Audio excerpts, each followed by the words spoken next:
Hey MovNatters, Danny Clark here, Performance Director of MovNat. Today I'm going to break down the push-pull crawl. But before we break it down, let's take a look at the movement.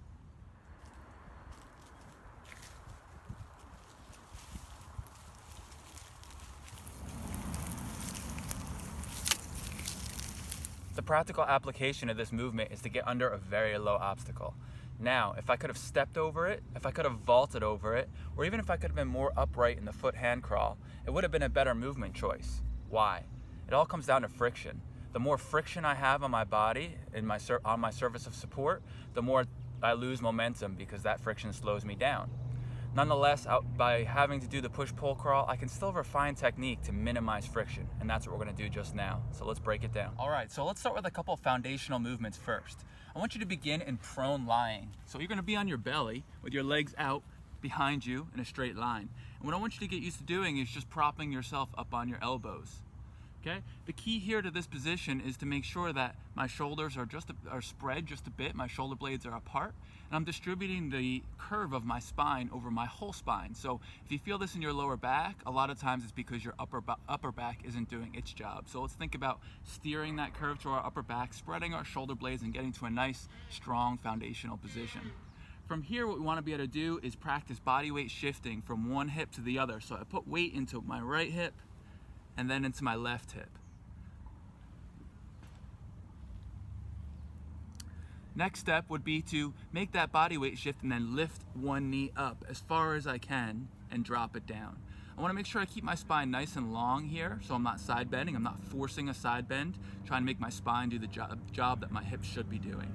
Okay, and then I can switch sides. I body weight shift and lift up my knee.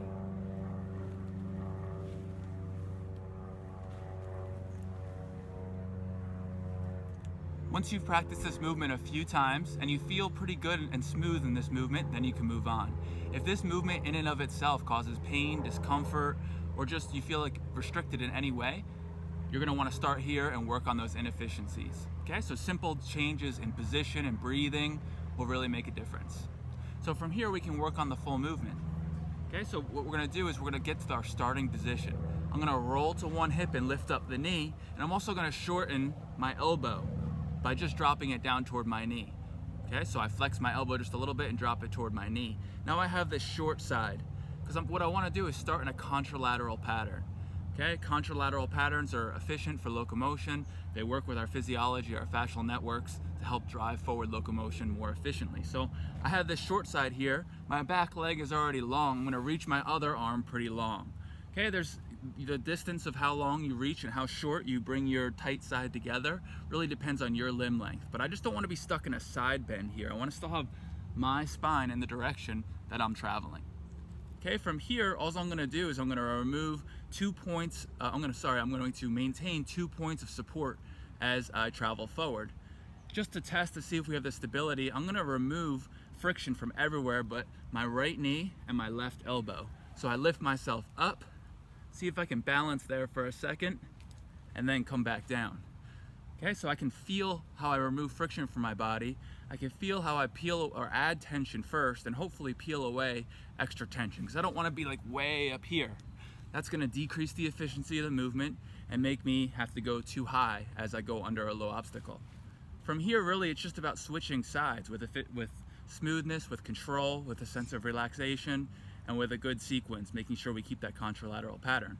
So it looks like this.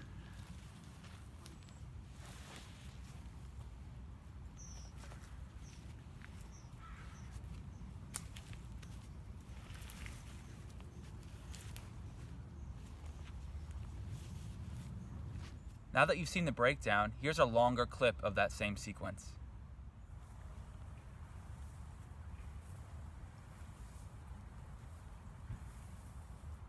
So as you refine your own technique and practice this movement, be aware of some common inefficiencies. The first one is staying too low and allowing too much friction to drag your body and slow you down. This would be not enough tension. On the flip side, if we have too much tension where we're staying excessively high, we're wasting energy, and we also might not be getting low enough to get under the obstacle.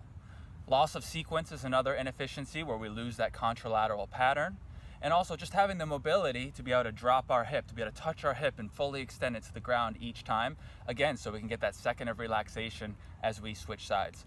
All these movements contribute to optimal performance, maximizing efficiency, and making movement feel effortless and easy.